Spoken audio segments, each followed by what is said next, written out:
Class चल रहा था 17 फरवरी 1967 की रात्रि क्लास।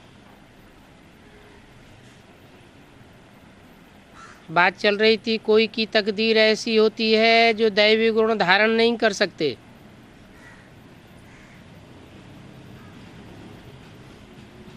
ऐसी तकदीर बनाई है। कहाँ बनाई?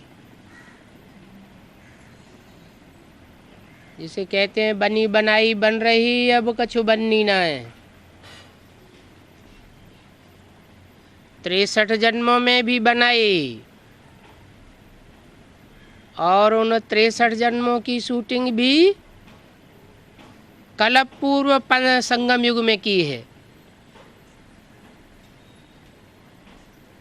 वातावरण ऐसे हैं जैसे एप्स क्वालिटी है। बंदरों के बीच में ही जन्म लेते हैं।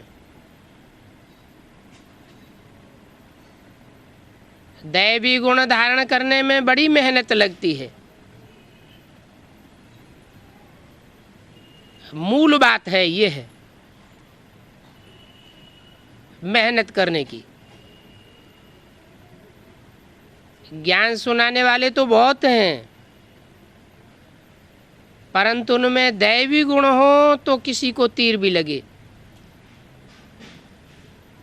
दैवी गुण है नहीं, आसुरी गुण ही है, तो ज्ञान की तिक तिक सुन करके किसी को असर नहीं होता। अपने में वो योग की ताकत न होने के कारण कोई को ज्ञान का तीर लगाए नहीं सकते हैं।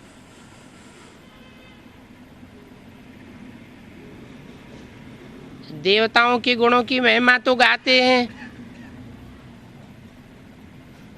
सर्वगुण संपन्न 16 कला संपूर्ण संपूर्ण अहिंसक मर्यादा पुरुषोत्तम, परंतु ये नहीं जानते हैं कि गुण धारण कौन करावेगा। जो अवगुण वाले देवता, जो गुण वाले देवता थे, अभी अवगुण वाले मनुष्य बन गए हैं, उनको गुण कौन धारण करावेगा? बाप बैठे बच्चों को समझाते हैं। सतयुग में तो जो भी कर्म होते हैं वो अकर्म हो जाते हैं। क्यों अकर्म हो जाते हैं? सतयुग में कर्म तो करते हैं, बुरे कर्म तो नहीं करते, अच्छे कर्म ही करते हैं। सत्य युग है तो सच्चे कर्म ही करेंगे, झूठ कर्म तो नहीं करते होंगे। लेकिन अकर्म क्यों बन जाते हैं? आत्मिक स्टेज होती है। यहाँ हमारी देवभान की स्टेज है, इसलिए कर्म विकर्म बन जाते हैं। अच्छे कर्मों का ज्ञान ही नहीं है।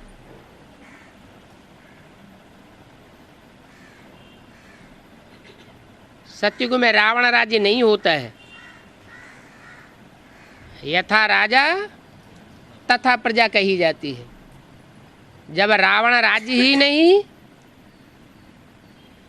तो राजा पाप कर्म करने वाला नहीं होगा, तो प्रजा भी पाप कर्म करने वाली नहीं बनती। यहाँ जो भी कर्म हैं वो विकर्म बन जाते हैं। क्यों बन जाते हैं? क्योंकि रावण राज्य है। यथा राजा तथा प्रजा को बनना पड़ता है। गीता में अक्षर बिल्कुल ठीक है, सिर्फ कल्प की आयु लंबी कर दी है और 84 लाख योनियां दिखाई दी हैं। पहले पहले बाप की महिमा सुनानी चाहिए और लंबी चौड़ी ज्ञान की तिक तिक करने से फायदा नहीं। कोई की भी बुद्धि में बाप का परिचय बैठ जाएगा तो सब बातों को आसानी से धारण करेगा। फादर को कब सर्वव्यापी नहीं कहा जाता है?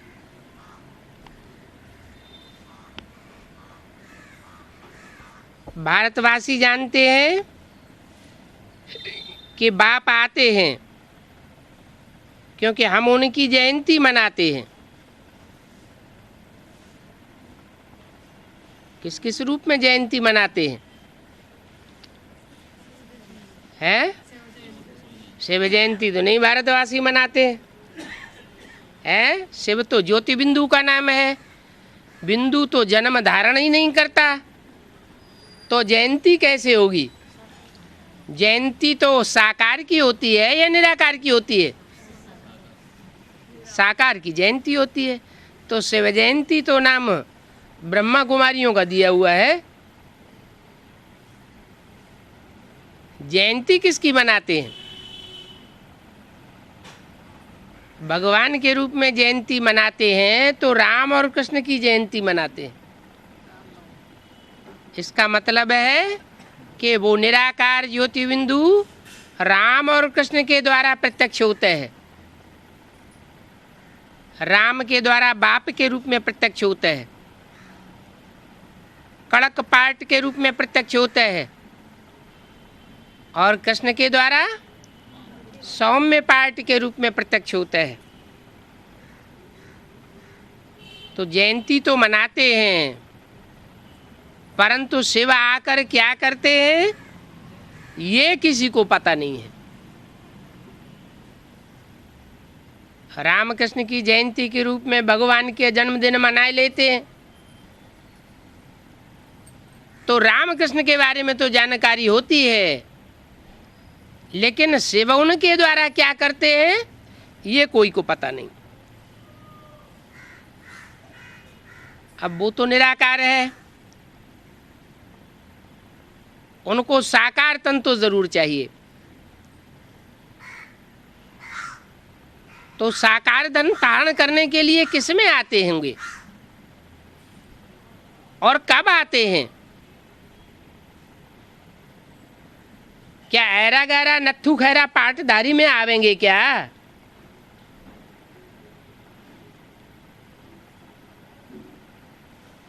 बताते तो हैं कि ऊंचते ऊंच बाप ऊंचते ऊंच में प्रवेश करते हैं, ऊंचते ऊंच देवता में आते हैं।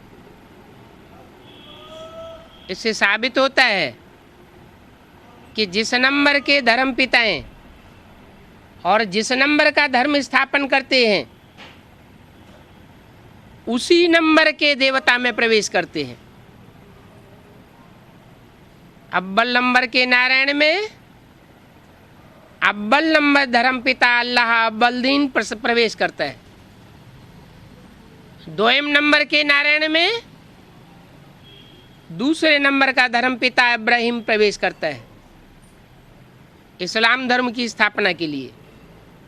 ऐसे ही नंबरवार धर्म पिताएं जो ऊपर से निराकार होकर के आते हैं, आत्मिक रूप में आते हैं और षष्ठी पर आकर के कोई साकार तनधारी देवता में प्रवेश करते हैं। तो बाप भी ऊंचते ऊंचे निराकार है, ऊंचते ऊंचे धर्म स्थापन करते हैं, तो उनको साकार तन तो जरूर चाहिए। तो जो साकार तन चाहिए वो तन ऊंचते ऊंचे होता है या पतित से पतित होता है? ऊंचते ऊंचे होना चाहिए। कोई ऋषि मुनि सन्यासी का पवित्र तन चाहिए, पतित में क्यों आते हैं?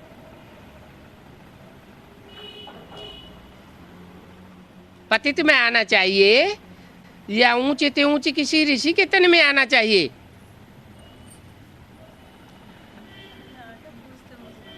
क्योंकि ऋषि के तन में आवेंगे तो पतितों को पावन नहीं बनावेंगे, पतित तन में आते हैं तो पतितों को पावन बनाते हैं। जो ऋषि होगा पवित्र होगा वो तो पतितों के संग में आना पसंद नहीं करेगा। पतित तन में आते हैं, इसलिए पतितों का संग का रंग लेते हैं साकार के द्वारा,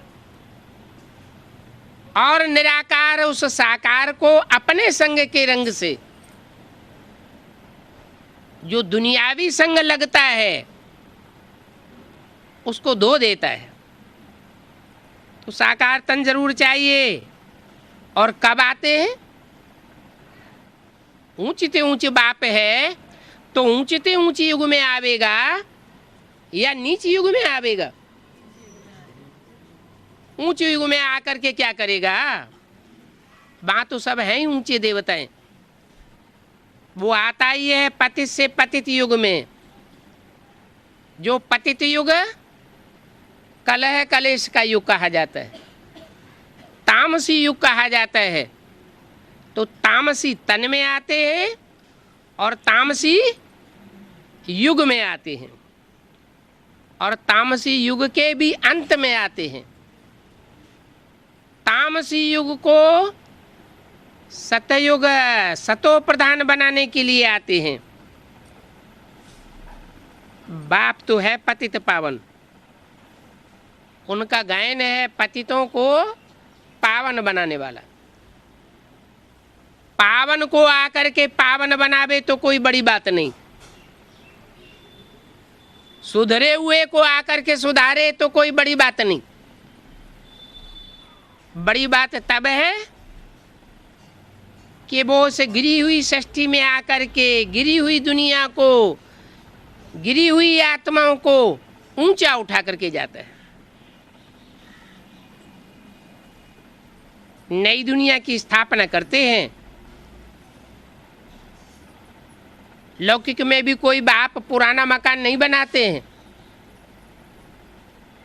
पुराने मकान की तो रिपेयर की जाती है।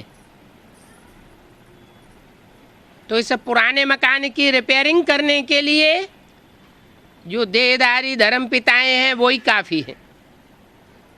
वो रिपेयरिंग करते हैं, नई दुनिया नहीं बनाते। बाप आते हैं तो सारे सृष्टि रूपी मकान को नया बना करके जाते हैं। एक धर्म की स्थापना कर और सब पुराने धर्मों का विनाश कराए देते हैं। पुरानी दुनिया में तो जरूर पुराने धर्म होंगे। धर्म के नाम पर धतिंग फैलाने वाले सब अधर्म बन जाते हैं। उन अधर्मों का विनाश करके और एक सद्धर्म की स्थापना करके जाते हैं। तो आते ही तब हैं जब इस दुनिया में बहुत धर्म फैल जाते हैं। तो अनेक धर्मों का विनाश और एक सद्धर्म की स्थापना। तो सद्धर्म की जो स्थापना करते हैं, उस सद्धर्म में सच्ची धारणाएं धारण करने वाले जो देवताएं हैं, उनको वर्षा जरूर चाहिए। कौन सा वर्षा? कोई बाप अपने बच्चों के लिए दुख का वर्षा देना चाहता है क्या? भक्ति मार्ग में कहते हैं तू ही सुख देता है, तू ही दुख देता है। लेकिन भगवान तो सुख का सागर गाया हुआ है,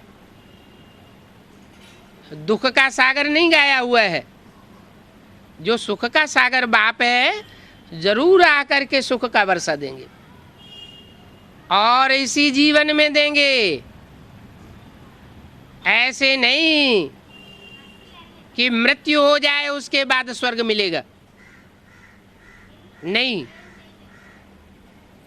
जयंती मनाते हैं बाप की, तो जयंती माना जय जयकार। जय जयकार आत्मा तब ही करती है जब कुछ प्राप्ति होती है जीवन में, और जीवन ही नहीं रहा तो प्राप्ति का सवाल भी नहीं रहा। तो इस जीवन में ही आते हैं, कलयुग के अंत में आते हैं और कलयुगी नार की आत्माओं को आकर के स्वर्ग का वर्षा देते हैं। नरक के बीच स्वर्ग का वर्षा दे करके जाते हैं। ये नरक की दुनिया भी होती है, और नरक की दुनिया के बीच जो बाप के बच्चे होते हैं, 84 जन्म लेने वाले वो स्वर्ग का अनुभव करते हैं।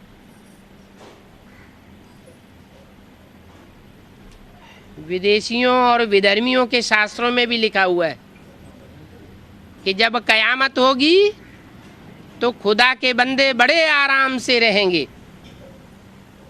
सारी दुनिया में कयामत बर्पा हो रही होगी, त्राहे त्राहे मची हुई होगी, और जो बाप के बच्चे होंगे वो आराम से रहे पड़े होंगे। इसका सैंपल कराची में दिखाई दिया यज्ञ की याद में।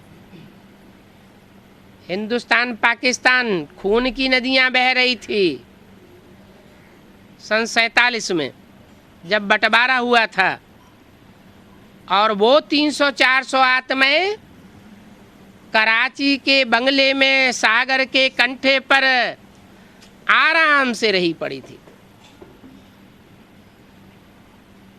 उनको पाकिस्तान के मुसलमान भी कहते थे ये खुदाई खिदमतगार हैं। उनको किसी ने हाथ भी नहीं लगाया। तो कथा बनी हुई है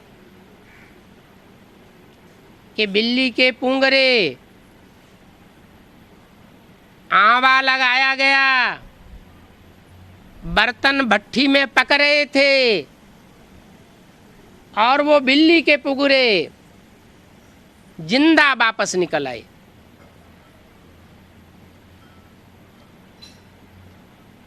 तो भगवान भाग्य बांट करके जाता है अपने बच्चों को।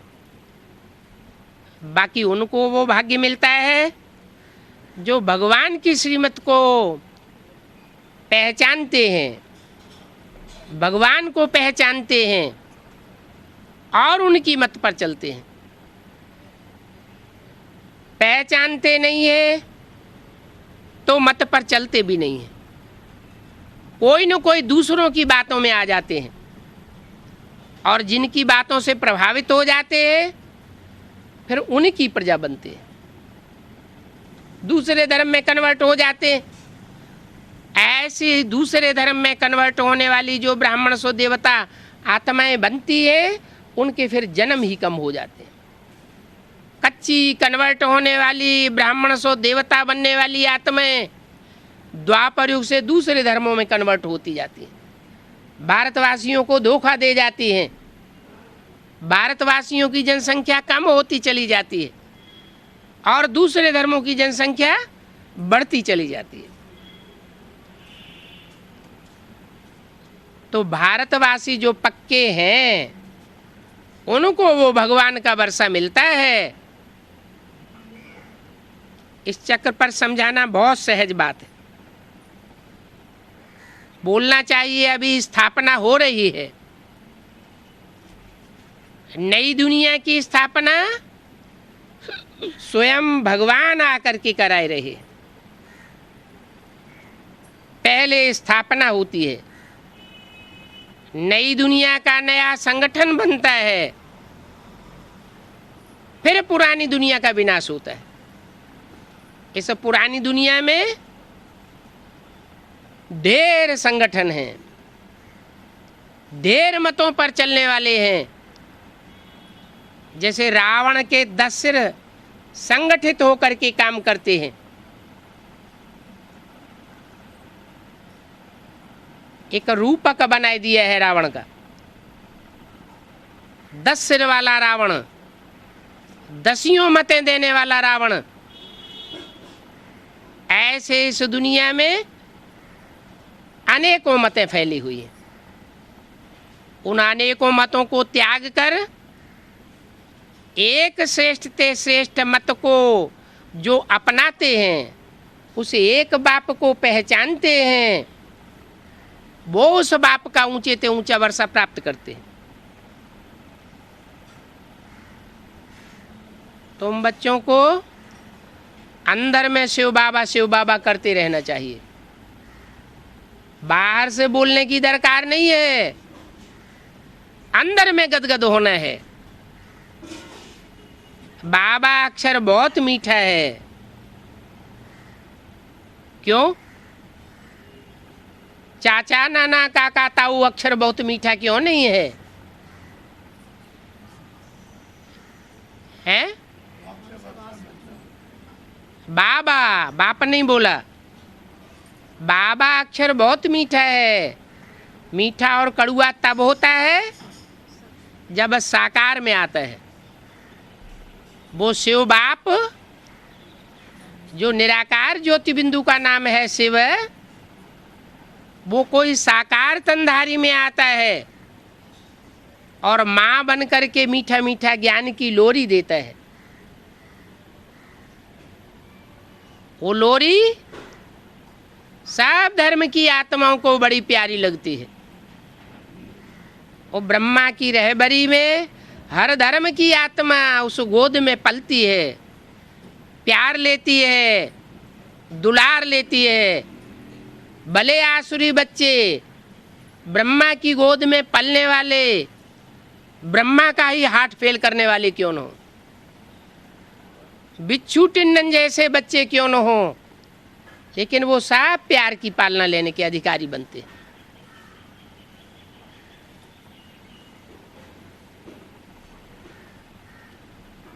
वो भी बाबा कहा जाता है।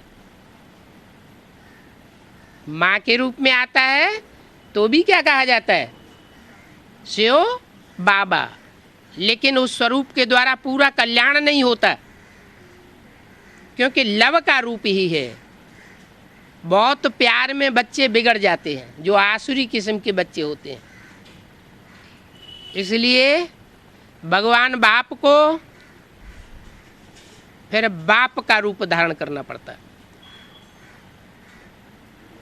राम बाप के तन में प्रवेश करके जो मनुष्य सृष्टि का पिता है, उसमें प्रवेश करके लाफुल रूप धारण करता है। ला बच्चों को सुनाता है कि ऐसा करेंगे तो ऐसा बनेंगे, और ऐसा करेंगे तो वैसा बनेंगे। चाहे तो श्रेष्ठ ते श्रेष्ठ देवता बने, और चाहे तो भ्रष्ट ते भ्रष्ट असुर बने। मैं जब आता हूं तो चेहरे तैयार होते हैं।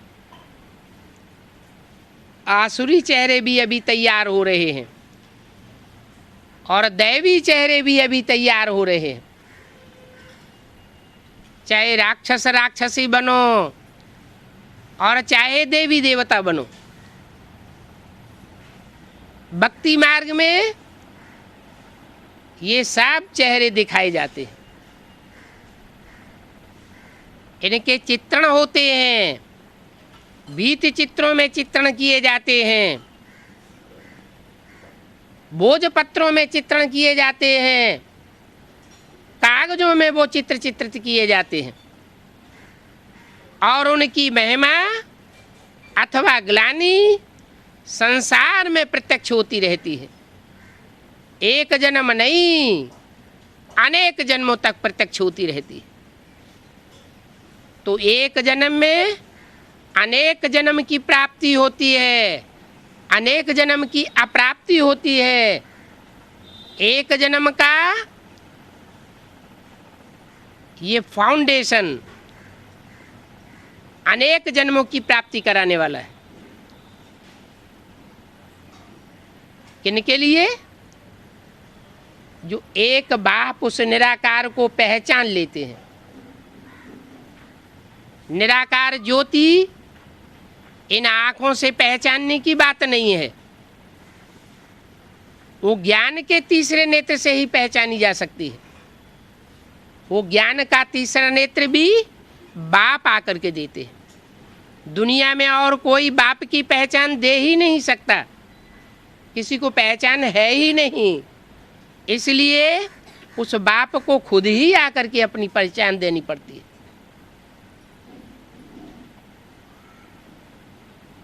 जो जन्म जन्मांतर के नजदीकी पार्ट बजाने वाले बच्चे रहे होंगे, वो उसे पहचानते हैं पूर्व जन्मों के संस्कारों के अनुसार।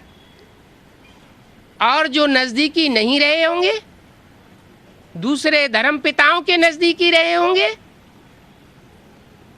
वो उस बाप को पहचान नहीं पाते, क्योंकि दोगले बच्चे हो जाते हैं।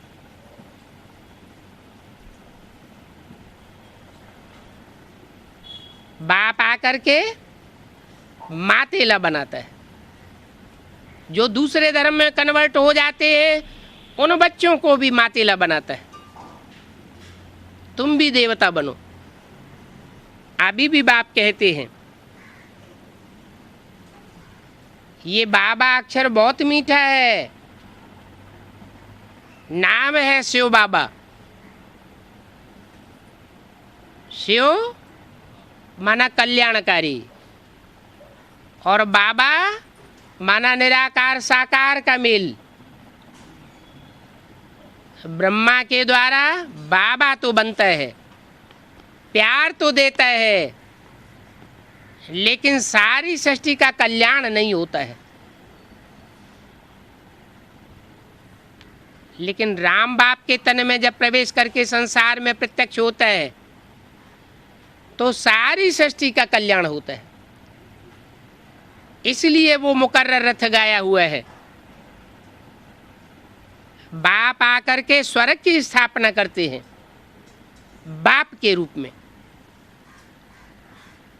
माँ के द्वारा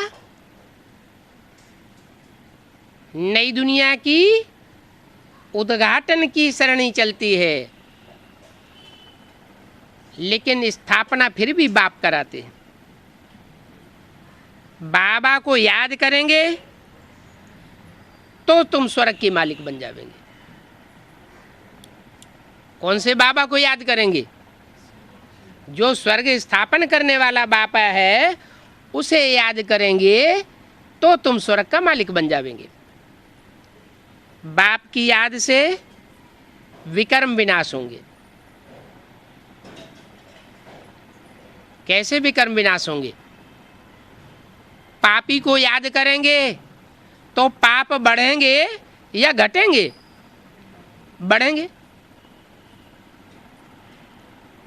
बाप आकर के जिस मुकर्रर रथ के द्वारा पार्ट बजाते हैं वो पार्ट निष्पाप होता है।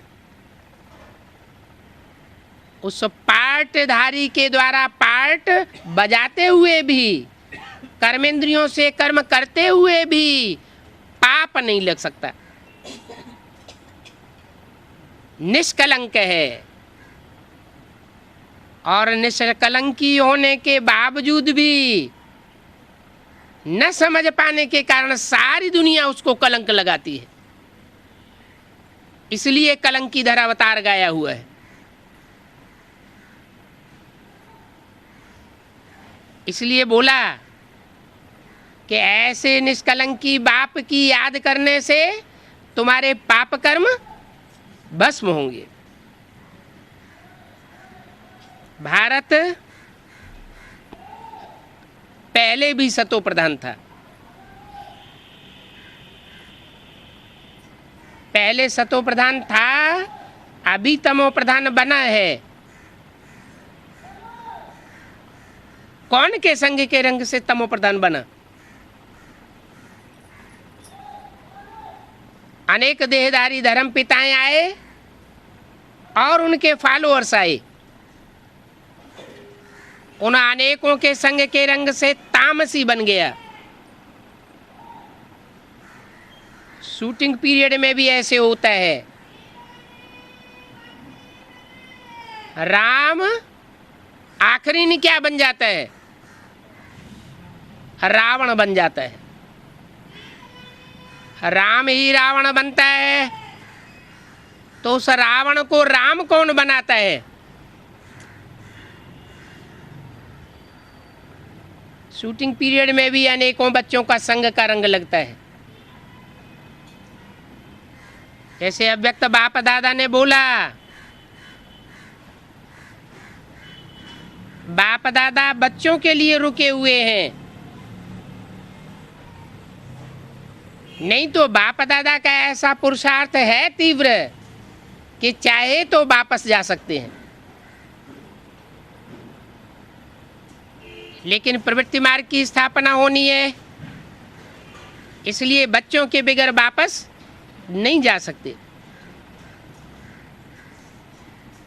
बच्चों को साथ लेकर के जाना है, पतित से पावन बना करके जाना है, इसलिए बच्चों के संग के रंग में रंगना पड़ता है। संग का रंग लगता है तो आत्मा नीचे गिरती है। हर जन्म मरण के चक्र में आने वाली आत्मा को संग का रंग लगता है, चाहे वो रामकृष्ण की आत्माएं ही क्यों न हो। लेकिन द्वापर कलयुग के ब्रॉड ड्रामा में शिव सुप्रीम सोल साकार में प्रवेश नहीं होता, इसलिए वहां नीचे ही गिरना होता है। और संगम युग में क्या अंतर पड़ता है? संगम युग में वो साकार में प्रवेश करके पार्ट बजाता है। अगर खुदा न खास्ता प्रवेश न भी करे तो भी वो जो याद है, वो याद की स्टेज से उस बाप को खींच करके वो रामकृष्ण की आत्माएं जल्दी से जल्दी पावन बन जाती, क्योंकि उनका तीव्र पुरुषार्थी बनने का अभ्यास हो जाता है पक्का। तो अभी जो भारत तमो प्रधान बना है, उसको सतो प्रधान बनाने के लिए सत्य का संग लग रहा है। इस दुनिया में सब झूठे हैं, कोई सच्चा साथी नहीं है। एक शिव बाप है जिसे दूसरे धर्मों में भी गाया जाता है, गॉड इज द ट्रुथ, सत्य को बाप कहा जाता है। वो सत्य परमात्मा बाप आते हैं तो झूठ को सत्य बनाते हैं, झूठ खंड को सच्च खंड बनाते हैं। भारत अभी झूठ खंड बन गया। ऐसे झूठ खंड भारत को सच खंड बनाने वाला बाप आया हुआ है, अभी स्थापना कर रहे हैं। क्या स्थापना कर रहे हैं? जो सच्चा संगठन है, सच्चा संगठन रूपी किला है, वो तैयार कर रहे हैं। बेहद का वर्षा दे रहे हैं, हद के वर्षे की बात नहीं है। बाबा कहते हैं अब मुझे याद करो, तो ये बेहद का वर्षा मिलेगा। भगवान को सब याद तो जरूर करते हैं, चाहे कोई भी धर्म की आत्माएं हों, सब याद करते हैं। इसका मतलब भगवान से सबको प्राप्ति हुई है।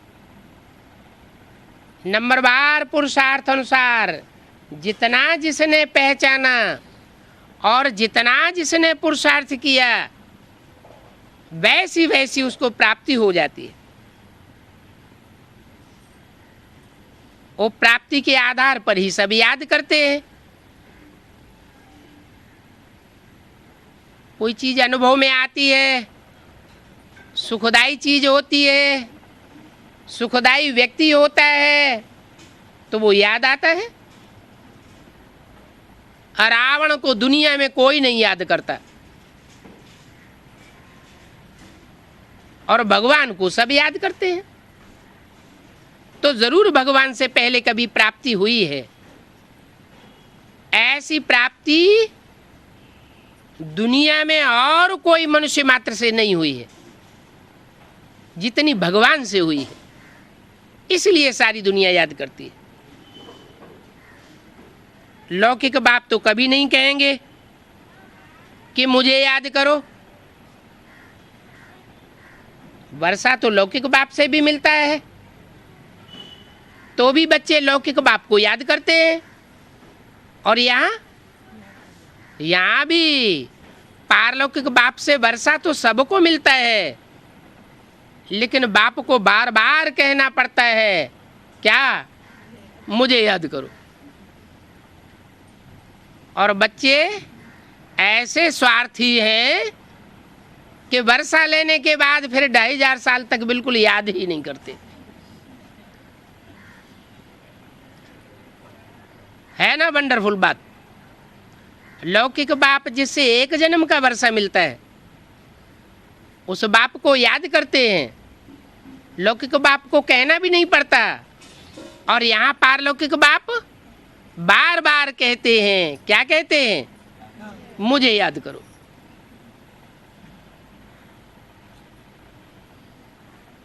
तो भी याद नहीं करते, बार बार भूल जाते हैं। बाप पहचान ही देते हैं। माँ बाप के सिवाय जो बच्चे होंगे, सच्चे बच्चे मातेले होंगे, वो माँ बाप के सिवाय और किसी की गोद में नहीं जावेंगे। क्या कोई ऐसे बच्चे होते हैं,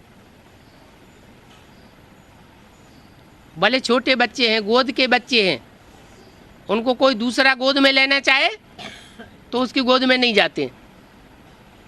वो अपने माँ बाप को ही पहचानते हैं, उन्हीं की गोद में उन्हें अच्छा लगता है। अब वो भी बाप है और ये पारलौकिक बाप भी है।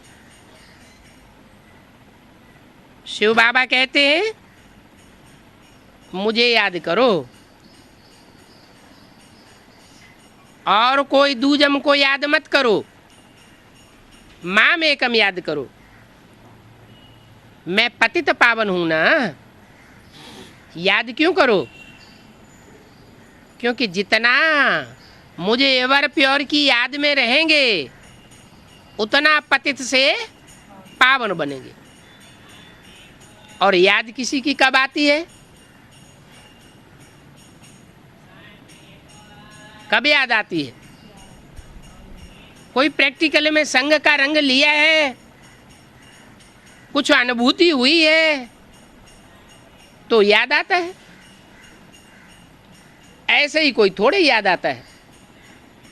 जैसे इन आंखों से किसी को देखा तो आंखों से जो भी देखी हुई चीज है, व्यक्ति है, वो याद आता है।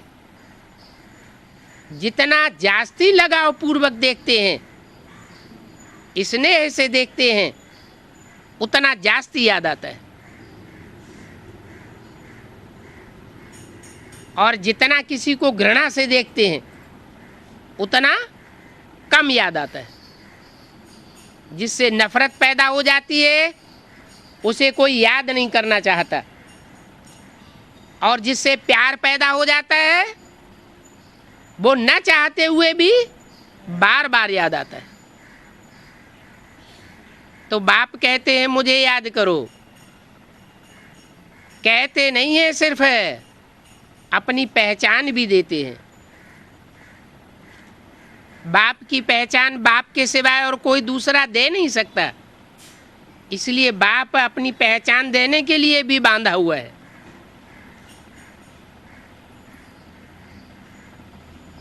ये बाप ऊंचते ऊंचे एक ही है, इससे ऊंचते ऊंचे भगवान और कोई है नहीं। ऊंचते ऊंचे बाप है, ऊंचते ऊंचे भगवान है, ऊंचते ऊंचे टीचर है, ऊंचते ऊंचे गुरु है। इतना ऊंचा होते हुए भी बच्चों की बुद्धि दूसरी तरफ कैसे चली जाती है?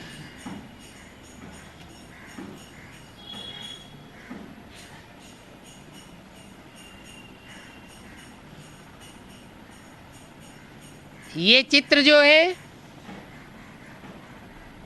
वो बाप ने दिव्य दृष्टि से बनवाए हैं। लक्ष्मी नारायण, त्रिमूर्ति, गोला, झाड़, सीढ़ी,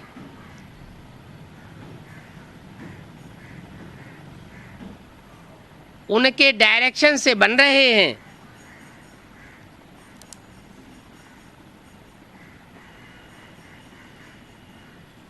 वो करण करावनहार है, करके भी दिखाता है। ब्रह्मा द्वारा कर्म करके दिखाता है, ऐसे कर्म करो। और करावनहार भी है। करावनहार का जो पार्ट बजाता है उसके लिए ये कंपल्सन नहीं है कि वो खुद कर्म करे या न करे, लेकिन बच्चों से जरूर करा के जाएगा। तो एक पार्ट है करनहार का, एक पार्ट है करावनहार का। बच्चों को अच्छा कौन सा लगता है? करनहार का पार्ट बहुत अच्छा लगता है। हमको जबरदस्ती न करे कि तुमको करना ही पड़ेगा, खुद करके जाए। ऐसे परिवार में बहुत बच्चे होते हैं, खुद कोई काम नहीं करना चाहते। जब तक माँ बाप जीवित हैं तो माँ बाप सारा काम करते हैं।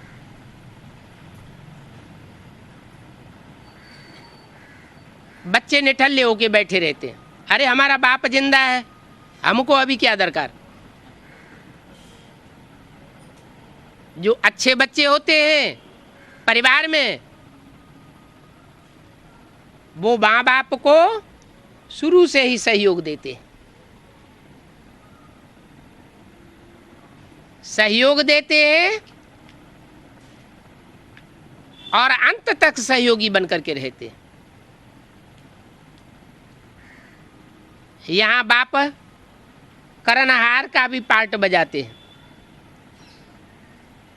ताकि बच्चे प्रैक्टिकल कर्मों को करते हुए देख करके समझें कि हमें कैसे कर्म करना है।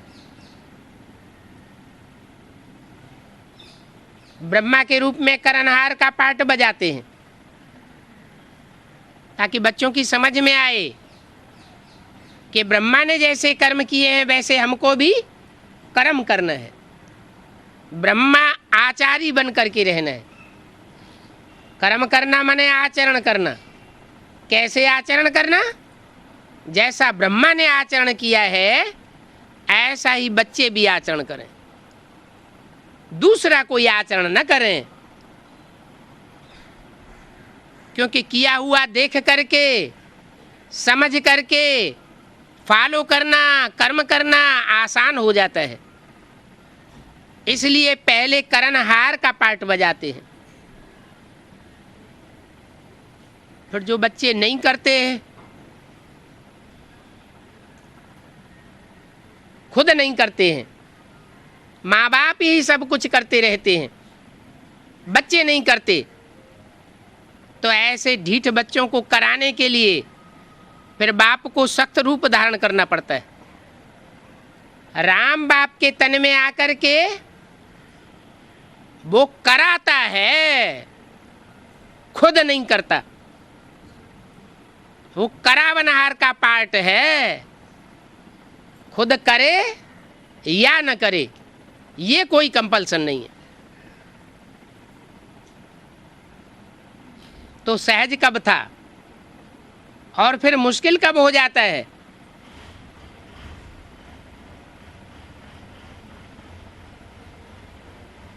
ब्रह्मा के रूप में जब पार्ट बजाया तो बच्चों के लिए बहुत सहज था, चाहे तो उसे फॉलो कर सकते थे। लेकिन जब बाप के रूप में अड़भंगा पार्ट बजाता है,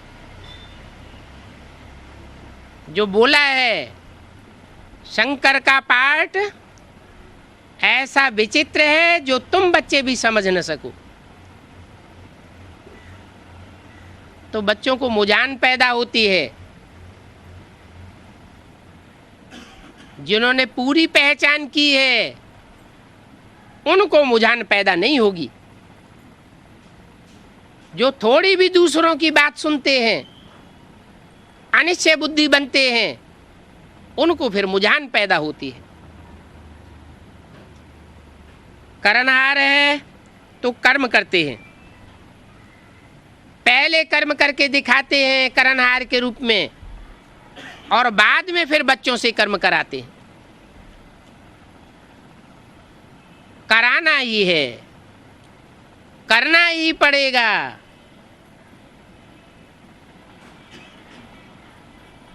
मजबूर कर देते हैं कर्म करने के लिए। जैसा कर्म मैं करूंगा मुझे देख तुम करेंगे। किस रूप की बात की?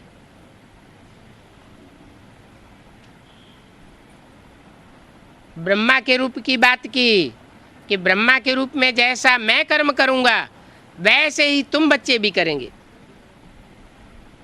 तो तुम बच्चों को भी फिर औरों को सिखलाना पड़े, ब्रह्माचारी बनना पड़े, ब्रह्मा का आचरण करना है, ब्रह्मा को फॉलो करना है।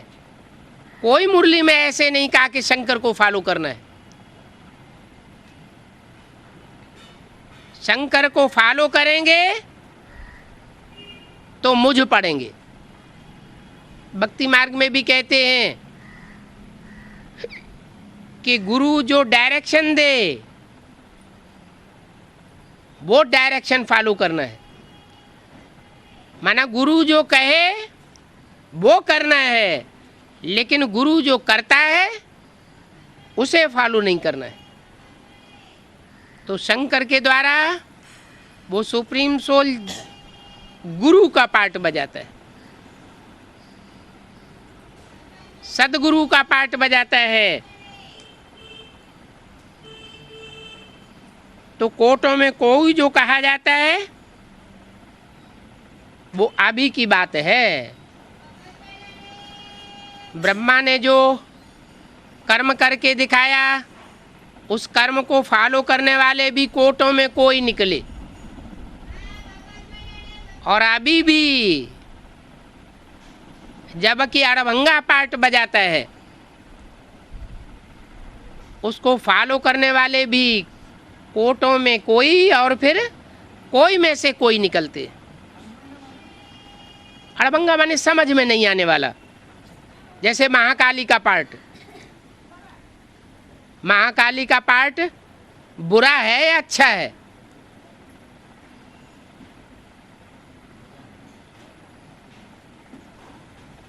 कोई महाकाली बनना पसंद करता है? क्यों नहीं करता?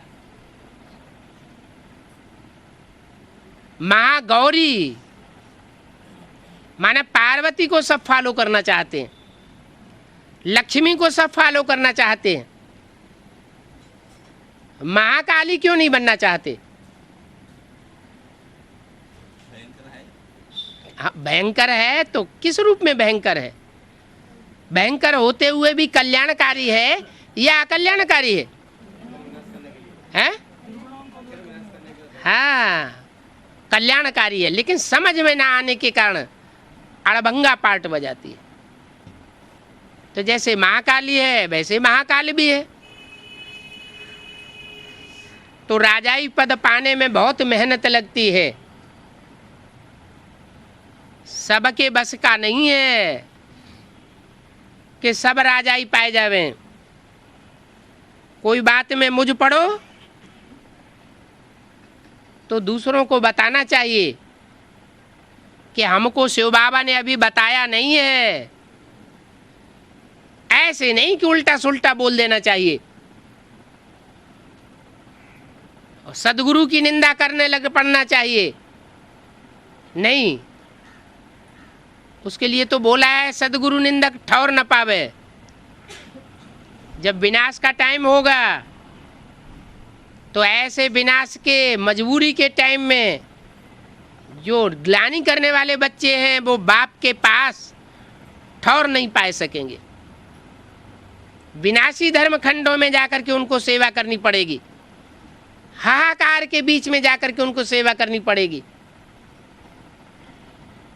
और ग्लानि का जो 100 गुना पाप चढ़ाया है उस पाप से ऐसी मजबूरियों के टाइम में मुक्त होना पड़ेगा। तो कोई बात में मुझ हो तो पूछ सकते हो। दूसरों को भी कहना चाहिए, हमें शिव बाबा ने अभी समझाया नहीं है। हम पूछ करके बता सकते हैं। पढ़ तो रहे हैं ना, पढ़ाई पूरी तो नहीं हुई है। पढ़ाई के लिए तो गए है, जब तक जीना है तब तक पीना है। किस बात में जीना है? क्या शरीर छोड़ने की बात है? जब तक जीना है का मतलब क्या शरीर छोड़ने की बात है? नहीं, जब तक देहभान है तब तक ज्ञान जल पीना है। देहभान छूट जाएगा तो संपूर्ण ब्राह्मण सो देवता बन जाएंगे। उस समय पढ़ाई पढ़ने की बात नहीं रहेगी। सीढ़ी का चित्र तो बहुत अच्छा है। कैसे हम 84 जन्म लेते हैं, फिर कैसे एक सेकंड में जंप मार करके मनुष्य सो देवता बन जाते। एक सेकंड में जंप मारनी है, हाई जंप लगाना है। जो ब्रह्मा के लिए गायन है वो तुम ब्राह्मणों के लिए भी गायन है। ब्रह्मा के लिए क्या गायन है? ब्रह्मा सो विष्णु एक सेकंड में बनेगा। ये सब नई नई बातें निकलती रहती हैं। अभी भी विष्णु तैयार नहीं हुआ है, इसका मतलब अभी भी ब्रह्मा की हाई जंप नहीं लगी है। अभी भी ब्रह्मा गड्ढे में है, अधूरा है। अधूरा चंद्रमा पाकिस्तान में पूजा जाता है।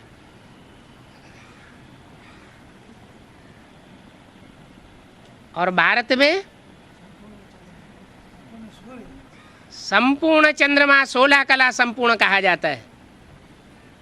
16 कला संपूर्ण चंद्रमा माना कृष्ण की सोल जब बनती है तो सूर्योदय हो जाता है।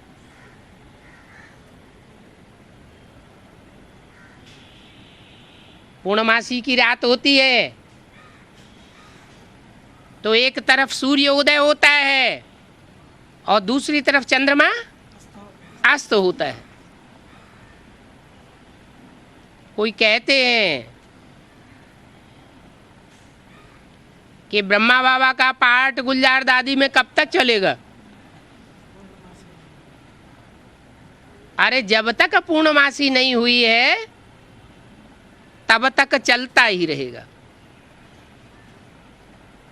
पूर्णमासी हुई, अधूरा चंद्रमा का पाठ खलास। जो शंकर के मस्तक पर अधूरा चंद्रमा दिखाया जाता है वो सर के ऊपर बैठ करके पढ़ाई पढ़ रहा है। जरूर सिकीलदा बच्चा है, उस बच्चे में आस है बाप की, वो पढ़ाई पूरी होती है और सारी दुनिया का कल्याण हो जाता है। एक के पतित बनने से सब पतित बन जाते हैं और एक के पावन बनने से सब पावन बन जाते हैं। इतना मदार है उस आत्मा के ऊपर।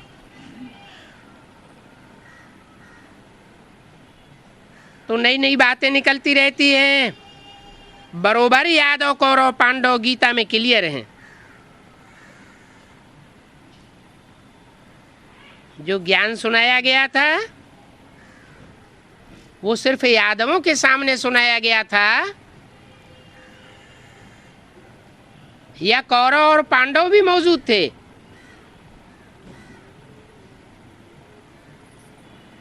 गीता ज्ञान किसके सामने सुनाया गया? कौन कौन सी सेनाएं मौजूद थी? है पांडव को सामने सुनाया गया। पांडव कौरवों के सामने और यादव नहीं थे, यादव भी थे। तीनों सेनाएं मौजूद थी। ऐसे नहीं कि दादा लेखराज ब्रह्मा के तन में आकर के जब ज्ञान सुनाया तो सिर्फ पांडव ही पांडव मौजूद थे। नहीं, वो तो भगवान का स्वरूप ही नहीं था।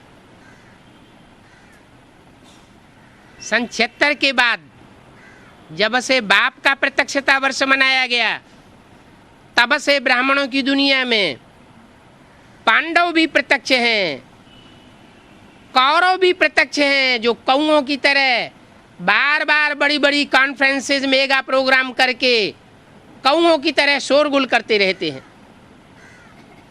और अंदर अंदर गंध खाते रहते हैं। वो कौरव सेना भी मौजूद है, पांडवों को भी सुनाए रहे हैं, कौरवों को भी सुनाए रहे हैं, और जो यादव संप्रदाय हैं वो भी मौजूद हैं।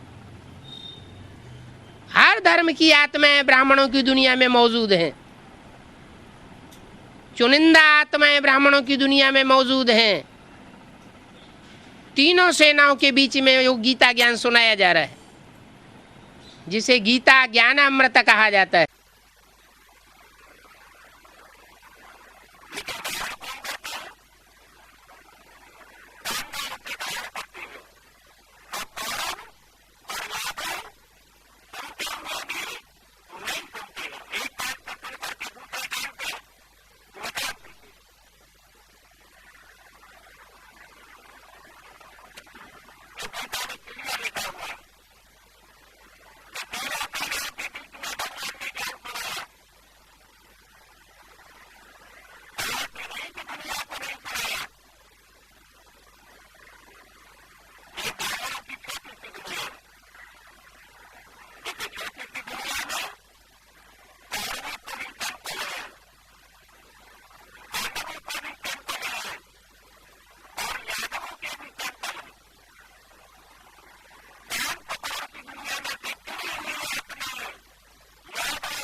जिन्होंने बाप को पहचाना वो संगम युग पर है, जिसे कहा जाता है पुरुषोत्तम संगम युग।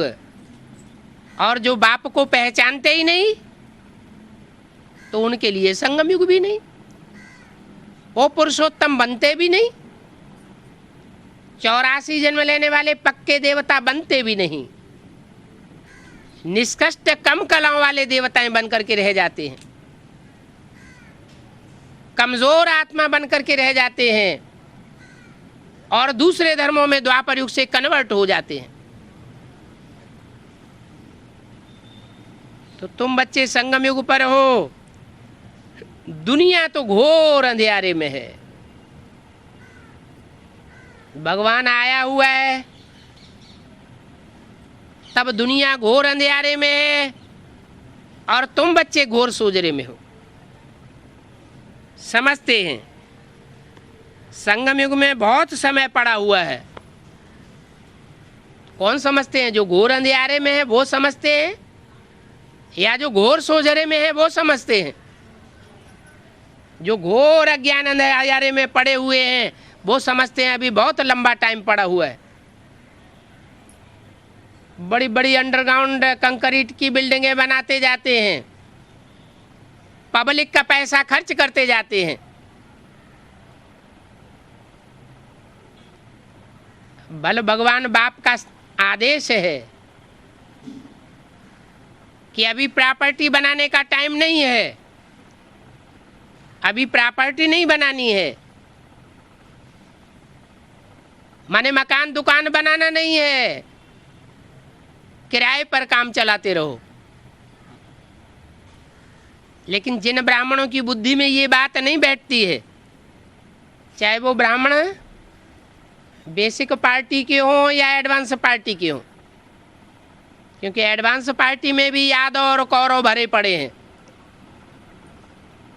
तो वो मिट्टी में पैसा बहाते रहेंगे। उस पैसे को, उस धन को ईश्वरीय सेवा में लगाने वाले नहीं हैं, उनकी तकदीर में ही नहीं है। तो बोला तुम बच्चे अभी संगम युग पर हो और सारी दुनिया अंधियारे में है। वो समझते हैं अभी तो दुनिया में बहुत समय पड़ा हुआ है, तो बड़े बड़े भवन बनाने में लगे हुए हैं।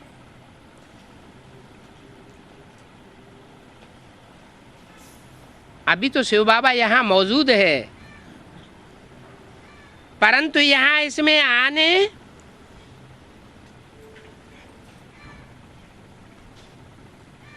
का तुमको पता पड़ा है। आगे शिव बाबा ने इस दुनिया को देखा होगा।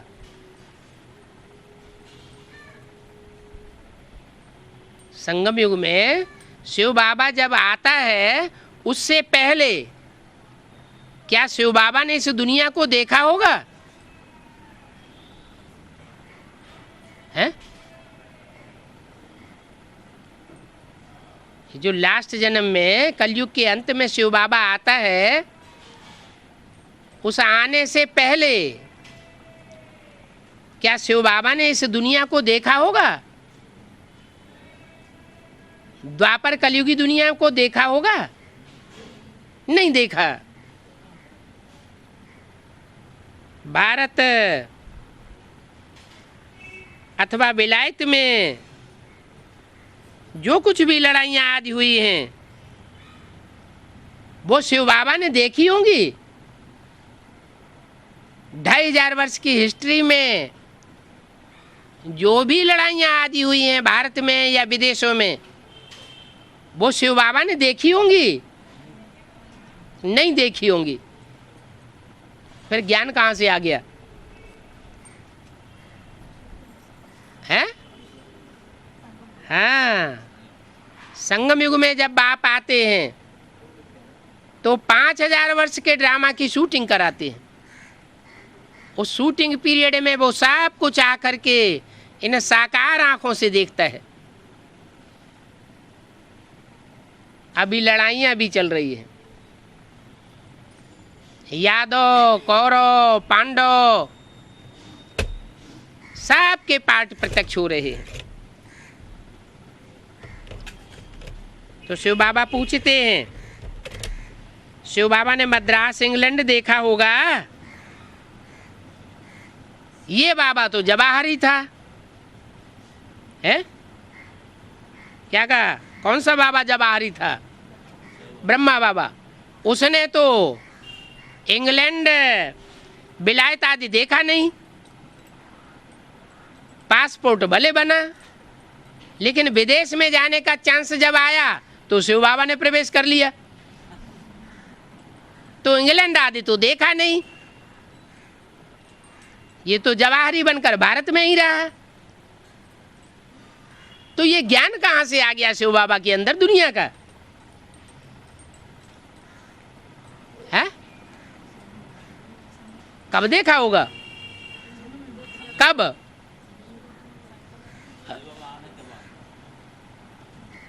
अरे ब्रह्मा में तो आकर के देखा नहीं, वो तो ब्रह्मा का शरीर भी छूट गया। जरूर शिव ने आकर के कोई मुकर्रर रथ में आकर के और सारी दुनिया घूम करके देखी होगी। कब? शूटिंग पीरियड में।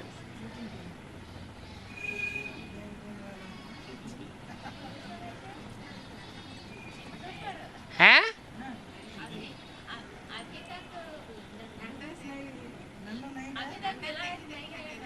अभी तक नहीं गए, आगे भी जावेंगे नहीं, क्योंकि विश्व का बाप तो है नहीं, विश्व पिता तो बनेगा नहीं। विश्व पिता बनेगा या नहीं बनेगा? सारा विश्व उसे अपना बाप स्वीकार करेगा या नहीं करेगा? तो करेगा तो बच्चे बुलावेंगे नहीं? शिव बाबा ने देखा तो होगा ना। समझो मद्रास है अथवा बहुत से ऐसे शहर हैं, ये सब शहर शिव बाबा ने देखे हैं।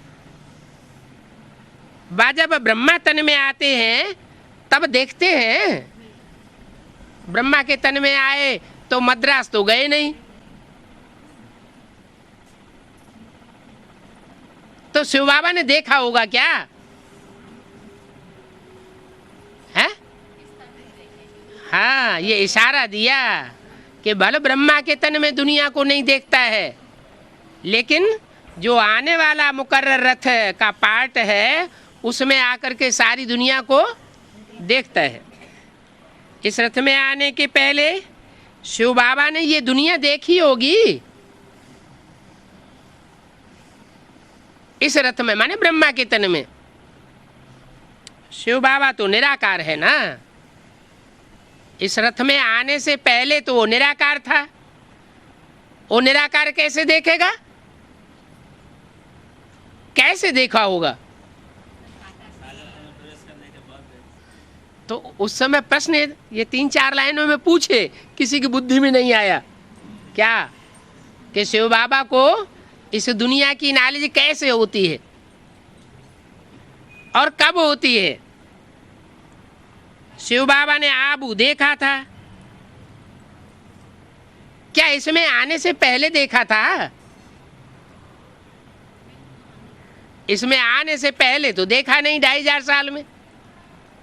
तो कब देखा था? हैं? मुरली में तो बोलते हैं आगे चल के सारा आबू ही खरीद करना पड़ेगा। तो ये ज्ञान बाबा में कहां से आया कि सारा आबू खरीद करना पड़ेगा? दूसरा कोई पहाड़ नहीं रह गया दुनिया में। ये नॉलेज कहां से आई कि एक ही पहाड़ दुनिया में ऐसा गहरा पहाड़ है जो ग्रेनाइट पत्थर का बना हुआ है? दुनिया में भूकंप आवेंगे, लेकिन इस पहाड़ पर भूकंपों का असर नहीं होगा। बाप के बच्चे आकर के यहाँ रहेंगे जो नई दुनिया में जावेंगे।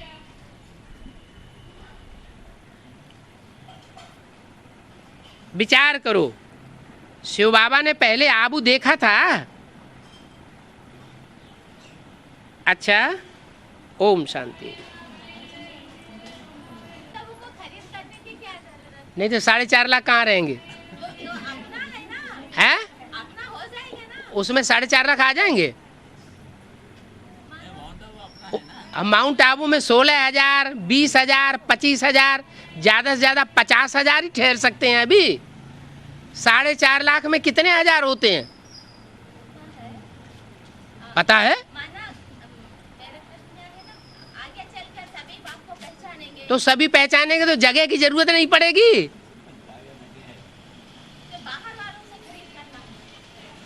बाहर वालों से खरीद। जो आबू में रहे पड़े हैं, रहे पड़े हैं, उनसे कहेंगे तुम पैसा लो और जाओ, हटो यहाँ से।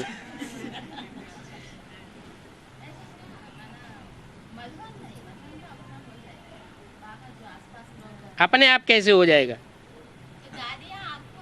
जो मधुबन है वो मधुबन में तो बहुत थोड़ी सी जगह है। 50,000 भी वहां नहीं रह सकते, तब तो तलेटी में बनाना पड़ा। नहीं रह सकते तभी तो तलेटी में बनाना पड़ा। उसके मुकाबले 10 गुने हो जाएंगे तो कहाँ रहेंगे? इसलिए बोला सारा आबू ही खरीद करना पड़ेगा। नहीं आएंगे तो तुम्हारे काम की चीजें नहीं है। तुम पैसे लो और जाओ।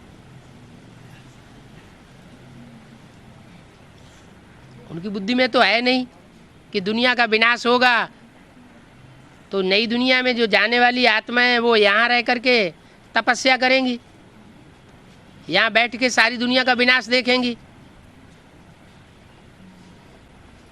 ओम शांति।